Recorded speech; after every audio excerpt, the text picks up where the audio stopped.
Second star to the right. And straight on till morning. Set a course.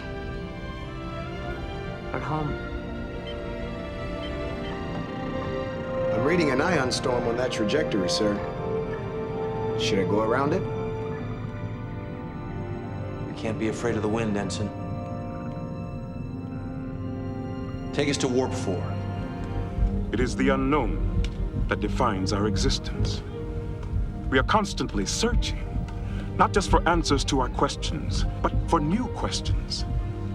We are explorers. We explore our lives, day by day. And we explore the galaxy, trying to expand the boundaries of our knowledge. And that is why I am here. Not to conquer you with weapons or with ideas, but to coexist and learn. Let's see what's out there. Engage.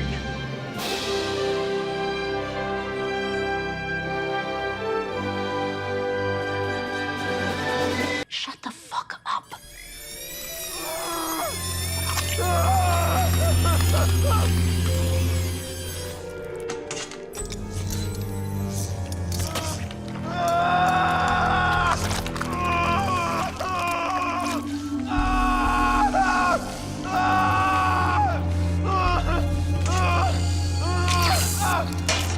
Just put a phaser to my head and get it over with.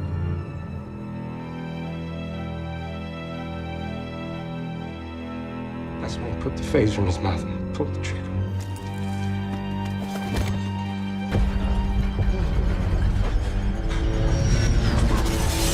Hi.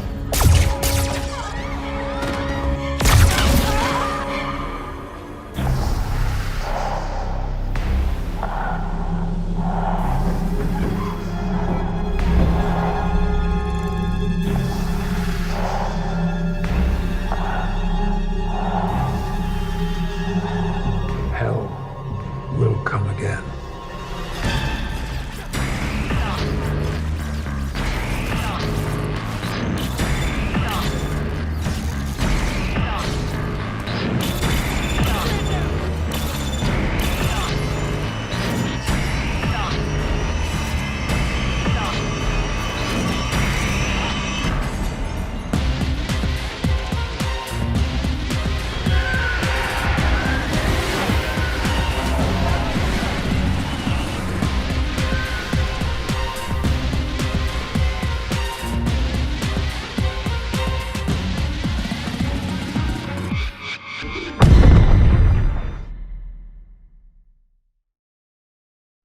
Star Trek Picard is neither Star Trek nor is it Picard. And unless you've seen the show, I don't think I can properly illustrate just how terrible and insulting to the original series and the Next Generation and Deep Space Nine and Voyager and even Star Trek Enterprise this show truly is. This show is lazy, incompetent, and at its core, you have a series of problems with the people at the top.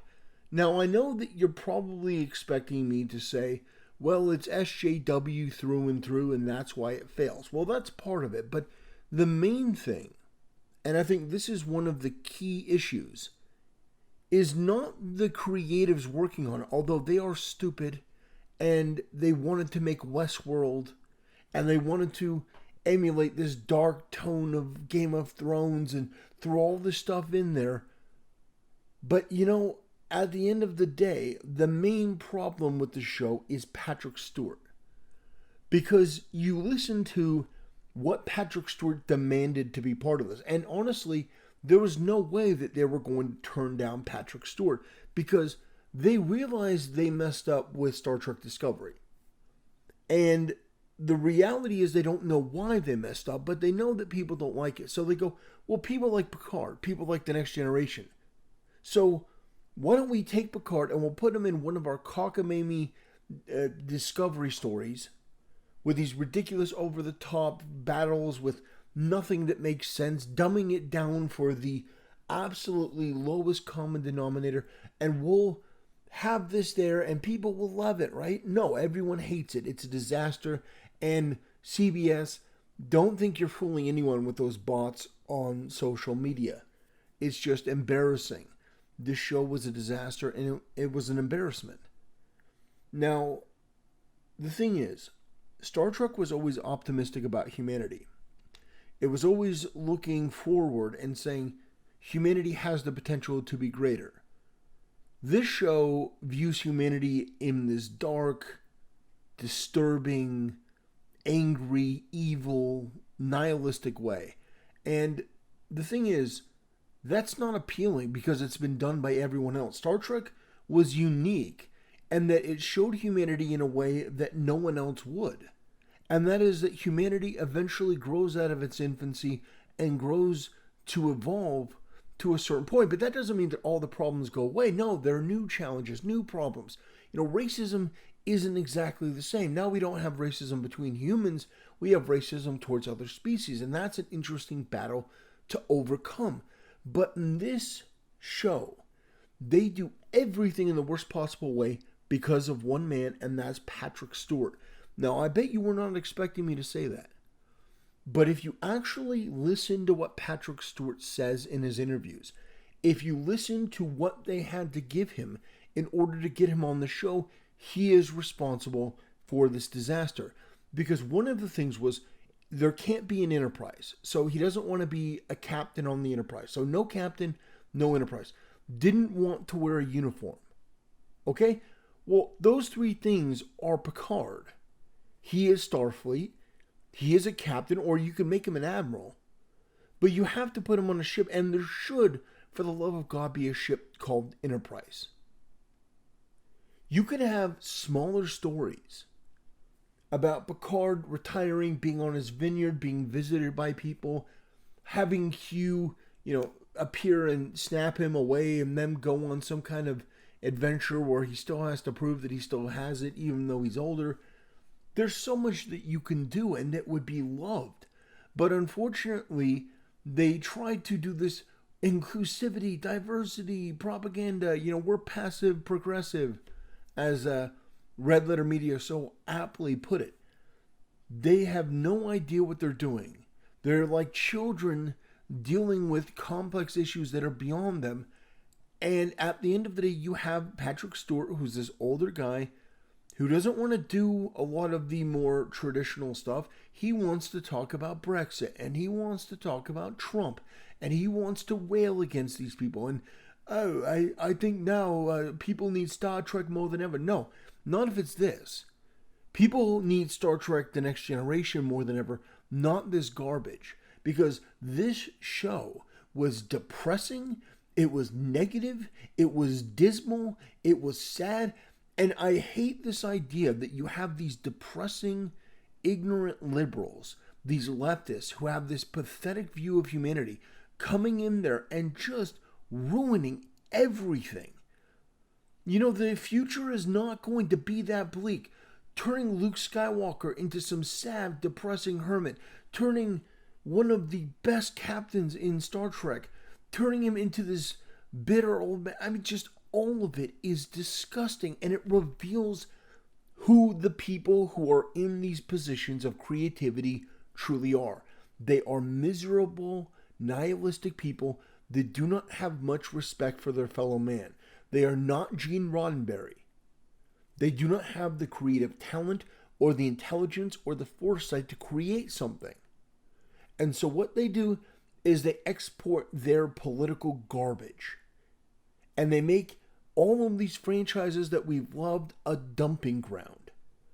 And so I'm watching this show and somebody's getting their eye torn out, and there's this dark, depressing atmosphere, and 7 of 9 is talking about, I killed this person, but I'm never going to do it again, and people talking about shooting themselves, and it's just all dark and gross, and that is not Star Trek.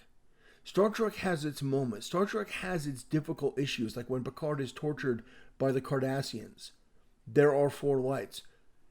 That is a great episode. But do you know what my favorite episode of Star Trek is? It isn't The Best of Both Worlds, which is a fantastic, fantastic series of episodes. It's actually the episode where Picard gets sent to, well, it's a memory, but he gets sent to another world through a probe. And he basically lives the life of the recorded memory. And he grows old, he raises kids. That is my favorite Star Trek episode, because that is completely irrelevant to the Romulans and the Borg and all of that. But it is so fascinating that they are on their journey, they run into this, and Picard has this experience that changes his life. It is so profound and such an amazing episode and leaves you with so much. But this new Star Trek is just depressing and sad, and it is entirely the fault of this new Hollywood that is entirely too far to the political left, that does not have the balls or the intelligence to make something truly good and great.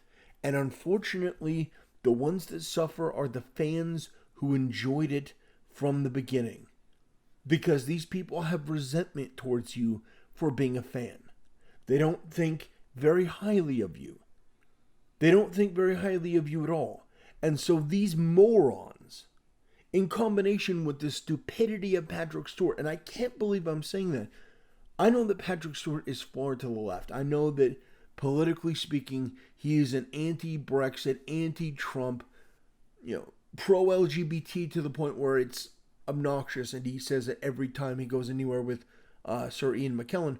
But the point is that when you put that into Star Trek, it diminishes it in a way that's really hard to explain. Gene Roddenberry had the right idea. People can have different beliefs and different perspectives, but at the end of the day, Star Trek should leave you feeling hopeful. It should leave you feeling optimistic, not angry, not bitter. Star Trek Picard turns Picard into an android. Are you fucking kidding me? That is insulting to the character of Captain Picard. That's insulting to the next generation. The idea that Picard and Data have some kind of relationship. Picard respected Data, but there was nothing more than that. It wasn't like they were friends. They certainly were not friends. He viewed Data as a remarkable piece of human engineering, but he wasn't a friend, not like Geordi and Data. And so this idea that they were somehow connected and that it was this big, grand love no, it wasn't.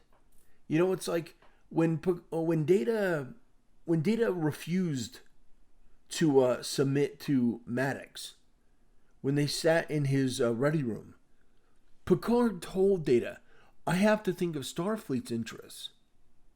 He was actually trying to convince Data to submit himself to Maddox's research to benefit Starfleet. So you're going to tell me that this guy and Data now have some pansexual relationship? No. You misunderstood. You don't understand Star Trek. And I don't care if it's Patrick Stewart or Will Wheaton. I don't care who it is. If they worked on the original show, they're not Gene Roddenberry. They do not understand. It's sort of like J.J. Abrams and Rian Johnson meddling with Star Wars. They're not George Lucas. They do not understand. They don't get it. They don't have the vision or the intelligence or the creativity to create what that man created. Now, he had help. Gene Roddenberry had help. George Lucas had help. But at the end of the day, it was their say-so. It was their go-ahead. And so what I'm left with the show is a feeling of just abject misery. I hated every second of it. It took the characters that you loved and dangled them at you like you were an infant, like you were looking at keys, like you didn't pick up on the fact that everything was superficial and surface level, like the fact that none of the character arcs went anywhere of substance, like the fact that Picard ended up in the body of an android, which is the most insulting thing that I can imagine. Picard would never, and I mean never, have submitted to that. He would have rather died, because it wouldn't be him. It would be an abomination. He wouldn't have ever gone along with that. And to disrespect the character in that way and through all the different things that they've done, this show could have been everything. You know, if I had been in charge of this, I would have had the show not be about Picard, but be about another character. Maybe Geordi LaForge, maybe Will Riker. Maybe Will Riker finally having command of his own ship. He's a bit older. He's still a captain. He's coming out of his, he's coming out of his glory years. And you have a choice where he has to train a new crew, or there's 1,000 different things you could do. Geordi LaForge is a new captain. He has a new assignment. He's been assigned to the brand new commissioned Enterprise. And they have a mission, and it takes the expertise of an archaeologist. And they bring in Picard because, he's one of the top archaeologists, and he knows about theta band radiation or some shit. You can make it up as you go. But bringing in something like the Enterprise with the old uniforms and having somebody like Captain LaForge with a new crew in that Star Trek setting where they could go out and explore the universe and see where things are. And have it be, new and challenging, but have it be optimistic. See some of the results of the decisions from the next generation and see how they've affected the universe. It would be amazing to see the characters return. Or here's something that you could do even now, because it's too late for that, but here's something you could do now. Season 2, the premiere. You have Picard in bed, and there pops in Q. And he says, "Did you have a nice dream?" And Picard's confused. And Q explains that the entire first season was an elaborate prank by Q. It was an elaborate joke. It was something that he did to see if Picard was still able to hold his own. And so he snaps, and there's a new challenge for Picard. They take them back in time to the Star Trek The Next Generation days, but Picard is younger, and you got a new cast of those characters that we love, kind of like the J.J. Abrams version, where you have a new, younger cast that can do more things into the future. That would be amazing to me, where he snaps and Picard is suddenly in an alternate universe. That to me would be more acceptable than this, where Captain Jean-Luc Picard is played by another actor, and that it's a younger actor. There's so much that you could do. There's so much that you should do. And all of it can be erased if you use Q. If you use Q, you can erase this from existing. And I don't think they will. In fact, I'm certain they won't. But they should. Because this was awful.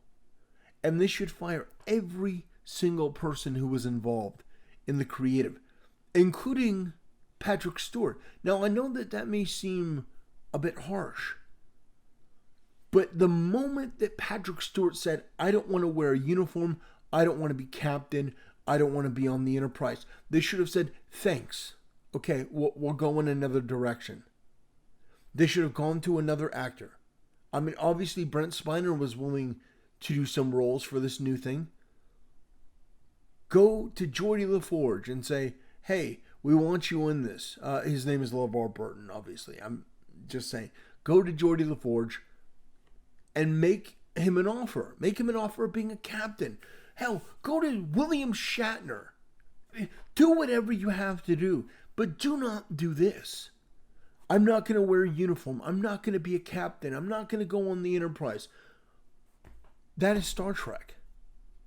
I'm sorry, but you wanting to do things and make yourself Space Jesus and, I saved the Romulan, all of that is just garbage. It's hot air. And it has no meaning. The entire show is vapid and miserable and dark. Dark for the sake of being dark. Because we're edgy now. We're a new brand of human. We're millennials and we're regressives, and we view the world as it is. Humanity's terrible. They're racist. Trump. God, I hope the God Trump wins in 2020, because these people are all so smug and insufferable. I hope he wins in a landslide and it drives these people nuts, because what they've done to some of my favorite franchises should damn near be criminal, and it's all the time. And then they go, well, why are you so mad? Just watch something else. What else? What is there to watch? What have you left me? You've ruined Ghostbusters. You've ruined Ninja Turtles. You've ruined Star Wars. You've ruined Star Trek. There's nothing left. Even He-Man and She-Ra are not the same. You've ruined those. What is left? Video games? The Last of Us. I love that game. Last of Us 2. Steaming pile of garbage because of SJWs. I swear to God, if you people ruin Zelda, I'm going to lose my ever-living mind. That is the last thing that I have left. Comic books are gone. It's a continual cycle of these smug, arrogant douchebags that have no sense about any of this, trying to enforce their repulsive view on the world, and talking about Brexit and Trump. We need to have a referendum on both of them in Star Trek. No, you do not. You need to shut your mouth, put on your captain's suit, and goddamn, give the performance of your life and do something that the fans deserve, because they've been abused for far too long. Star Trek, The Next Generation, and Captain Picard were one of the last refuges that people could say, oh, at least that wasn't ruined, but now they can't. And every part of this show is an insult to the Captain Picard in The Next Generation, to what he went through, to what he stood for, to what he said, to what he believed in. Everything here is an insult to the original, to The Next Generation, to Deep Space Nine, to Voyager, to Enterprise. All of it is an embarrassment that should live as an example to future generations about what not to do. These idiots working on this should feel ashamed of themselves, that they would dare to try to recreate Gene Roddenberry's work and fail so spectacularly and ruin one of the greatest captains in Star Trek history. This is entertainment apocalypse. What is left that has not been tainted? What is left that has not been tarnished by these people who go out there and virtue signal and give themselves backpats? We're here because we want strong women. Strong women have always been a part of Star Trek. It has never been about strong women. It's never been about strong men. It's never been about anything that you losers believe in. It's always been about the best of humanity, men and women. You know, the funny thing is that in Star Trek they talk about how the genders are equal. The genders are even. But the people working on Star Trek have not figured this out. They haven't figured out that that's what Star Trek was about. This whole gender superiority thing, it's an archaic and ridiculous set of beliefs that only the left still cling to. Gene Roddenberry had the right idea. And so if I seem passionate, if I seem upset, it's because I am. I had to endure all the episodes of this shitfest, this show. I can't believe I finished it, but my God, this show was terrible. And by the way, the cheap Data Picard scene at the end, that was the big quote-unquote payoff, made me sick. It wasn't an emotional scene because that's not Picard and that's not Data. This entire show bastardized something that I loved, and it's happened over and over and over and over again. And I'm sick of it. I'm tired of it. I'm tired of watching these people ruin every franchise that I've ever loved. Every franchise that I've grown up appreciating. Every franchise that I want to show my kids and want to show my nephews and nieces. They want to show the future generation that I love and want to nurture. Every franchise these people taint and destroy and ruin because they are not creative, they are unintelligent, they are miserable. Their misery they put into the show because they want it to reflect them. They have a view of humanity that is so toxic and disgusting and wrong that it's hard to really put into words. And so if I seem passionate, it's because I am. I grew up watching Star Trek The Next Generation. It meant the world to me. Same with Star Wars. I used to watch those films with my dad. It was one of the best times. I would come home from school, he would come home from work, and we watched The Next Generation. My first Star Wars movies were watched with my dad. It was a passing of the torch. But do you think I'm going to let my kids or my nephew or my nieces watch this crap? Hell no. Somebody's eye getting torn out of their head. This misery and darkness and despair. No, they would never want to watch it. And while The Next Generation did have its moments where it was a bit creepy, where it had some things that were maybe not suitable for kids, most episodes you could at least allow a kid to watch. But ladies and gentlemen, I'm just sick and tired of this. It's the same thing over and over. It's these people who have this view of the world that they can do what they want. They're so smug and arrogant, but there's no reason for them to be. They're not Gene Roddenberry. They're not George Lucas. They are inferior clones of these people. In the worst possible way, with all the defects and abnormalities, and then what they produce is so substandard that it's hard for me to even speak about it. Because this show is not Star Trek, it's not Picard. What it is an embarrassment, and it should be forgotten in T-minus 2 seconds. So ladies and gentlemen, I hope you enjoyed this video. I hope that my suffering through this entire garbage heap will prevent you from having to watch it yourself. That's my hope, that I saved you from watching this. Because if I can save just one person from watching this show, I will have done my job. My entire YouTube channel will have been worth it. If I save one of you from watching even one episode, I consider that to be a major win. Ladies and gentlemen, thank you for watching. Thank you for supporting the channel, and I will see you next time.